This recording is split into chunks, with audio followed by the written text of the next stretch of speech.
तेन सैर करावा तेन मौज करावा तेन लम्या पावा लो जी की हाल चाल है जनाब, ठीक ठाक हो? So today we will deep dive to explore Prem Leela drama episode 21। तो सभी लोग अपनी दुश्मनदारियां छोड़ दो क्योंकि हम मोहब्बत की दुनिया में एंटर होने वाले हैं। और तुम लोगों को सीट बेल्ट बांधने की भी जरूरत नहीं, क्योंकि अगर तुम किसी की झोली में गिर जाते हो तो ये भी एक मोहब्बत का नया रुझान है। मोटे मोटे आंसू तो मेरा चिंटू। सबसे पहले तो भाई मारो मुझे, मारो मुझे। क्या अब मुझे कोई एक्सप्लेन करेगा कि ये मोटे मोटे आंसू होते क्या हैं? क्या ये लोग नशा करके डायलॉग्स लिखते हैं? आज के बाद मुझे अपना चेहरा मत दिख। असल में जो किसी मूवी या ड्रामे के डायलॉग्स होते हैं वही उसकी पॉपुलैरिटी को भी तय करते हैं। लेकिन इन इंडियन ड्रामोस के डायलॉग्स इतने बेजान और बेमतलब होते हैं कि वो स्टोरी की पैन को, भाई ये क्या बात होगी, मोटे मोटे आंसू रो रही थी। मेरे ख्याल से इंडियन ड्रामा राइटर ये नहीं चाहते कि इंडियन अवाम एक्सप्लोर करे और बाहर निकलने की भी कोशिश करे। ये घरेलू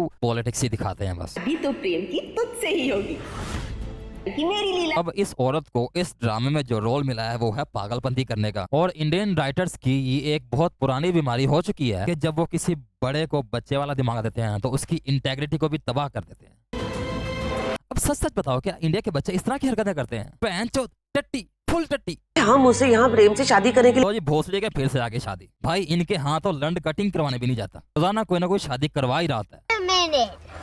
इतना फैसिनेशन है इंडियन ड्रामों में शादियों को लेकर, जोड़ों को लेकर, कि इंडियन राइटर पैंचोद इंडिया की आबादी बढ़ाई जा रहे हैं और इंडियन रिसोर्सेज कम होते जा रहे हैं। वॉशरूम भी नहीं है, टट्टी बार करने जानी पड़ती है उन लोगों को। किसी और तरफ भी डाइवर्ट कर दो इंसानों का माइंड, अपने लोगों का माइंड। क्या करते हो यार तुम लोग? अभी तक भी इन लोगों में वही चीज दिखाई जाती है, घरों में जो घरेलू साजिशें होती हैं एक दूसरे का घर तोड़ने की। अबे सालो तुम लोग कब बड़े हो, कब अपने बेडरूमों से बाहर निकलोगे? पैंचोद बाहर जाकर देखो कितनी धूप निकली हुई है, आज तो सर्दी भी नहीं है। ऑब्वियसली मुझे इंडियन अवाम पे बड़ा ही दुख होता है कि उनके इस मजबूत स्टेटस को तोड़ने के लिए कोई तीसरा मीडिया नहीं आ रहा तो एक नई सोच को परवान चढ़वाए। वही फसूदा बातें, वही पुरानी बातें, कोई नई चीज है ही नहीं। ये सारे राज है। और तुम लोग ये मत धोखा खाने की कोशिश करना, ये रॉ के राज हैं। ये कोई सीक्रेट इन्फॉर्मेशन नहीं है, ये सिर्फ और सिर्फ इन दो नालायकों के राज हैं, ये जो मियाँ बीवी बने फिर रहे हैं। मैं तो अब तक यही देखता आ रहा हूँ कि लड़का या लड़की अपने मुल्क के राजों को बचाने के लिए अपनी जान पे खेलता है। वो तो समझ आ गया, वो तो अपनी मदरलैंड के लिए करता है। लेकिन इंडियंस अपनी गंदगी को बचाने के लिए सब कुछ करते हैं। असल में इन लोगों के कद बड़े हैं लेकिन इनके दिमाग बच्चों जैसे हैं, बिल्कुल इस बावली के जैसे। पता है सबका क्या मतलब था? कि ये लोग अपने ड्रामों में औरतों को ऐसे ही नचाते हैं। इंडियन ड्रामों में औरतों को इंडिपेंडेंट नहीं दिखाया जा रहा, सवाल ही नहीं पैदा होता।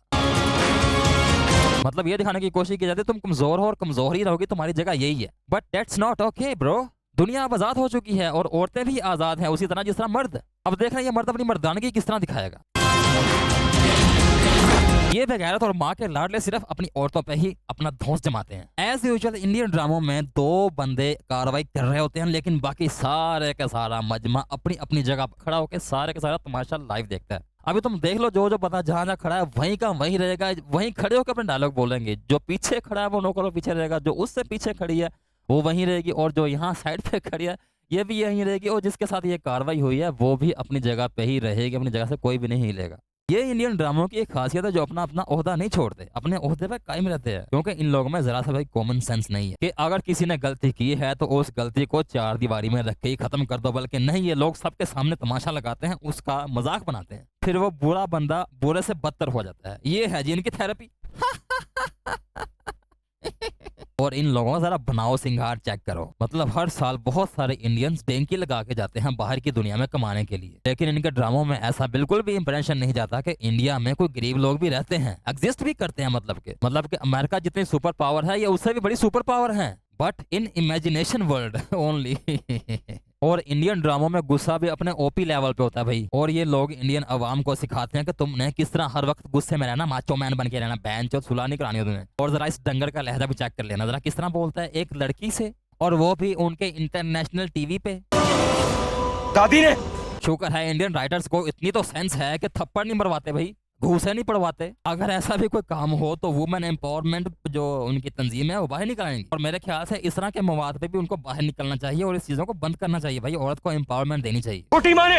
अबे टट्टे चुप कर बहनचोद। एक और बात इन ड्रामों की जो बहुत ही खास है, पहले एक करैक्टर अपना फुल गुस्सा निकाल लेता है, फुल उबल जाता है, उसका सारा लावा बाहर निकल जाता है, तभी हमारे दूसरे करैक्टर की एंट्री शुरू होती है, तब वो नॉन स्टॉप बोलना शुरू कर देती है। लेकिन वो दूसरा बंदा जो पहले बोल गया होता है ना, वो चुप रहता है, वो बोलता नहीं, उसकी मजाल नहीं कि वो बोले दोबारा। मतलब के स्टेटस को की तरह पहले तेरी बारी है और फिर मेरी बारी है, फिर उसके बाद उसकी बारी है, फिर तेरी बारी है, ठीक है ना। अब ये औरत का एंग्री टाइम है और जरा इसकी आंखों का लेवल चेक करो, साली कहीं बाहर ना निकाल देना अपनी आंखें जो एक्टिंग के चक्करों में। कहो ना कहो ये आंखें बोलती हैं ओ सनम बाहर ना आ जाए अभी तुम्हारी। अच्छा बहन जो दिए तो इंडियन ड्रामों में एक तो राइटर्स जो हैं, डायरेक्टर्स जो हैं, जो एक्टर्स जो है ना वो फीमेल से बड़ा ही फड्डा लड़ाते हैं और 1 to 1 आंखों में आंखें डाल के इतने क्लोज लेके अगले सेकंड पता नहीं चल सकता कि ये किस भी कर सकते हैं और इनके 1 to 1 फड्डे में दूसरा बंदा कोई एंटर भी नहीं हो सकता, ये भी एक मजबूरी है। अब ये नल्ला उस औरत के बाल काटने वाला था, अगर बाद में ये छोटी पागल बच्ची आके बताती है कि ये मैंने लगाई थी और ये कुत्ता उस औरत के बाल काटने वाला था, भाई ये सीधा सीधा केस बनता है। ये औरत की जो इज्जत होती है जो नीचे वाली, ये उस तरह की इज्जत होती है, इस पे अगर हमला हो नीचे वाली इज्जत के बराबर होता है। जबरदस्ती करने की इस बंदे ने कोशिश की थी, ये इंडियन औरतों को इस बात का पता होना चाहिए, सीधा सीधा रेप केस बनता है, रेप केस। ये औरत की डिसरिस्पेक्ट का केस भी बनता है। इंडिया में इस तरह का बहुत ज्यादा कल्चर चल रहा है और अभी तक भी इन ड्रामों के जरिए से चलाया जा रहा है, इसको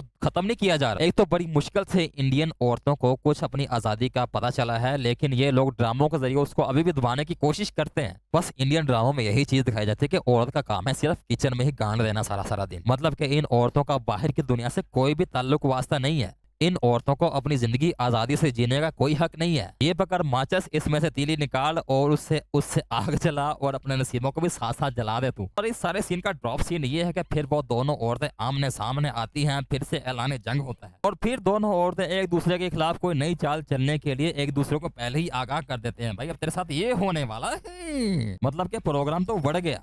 कि किस गिरे हुए खानदान से हो तुम, समझ रहे हो? समझ रहे हो आप?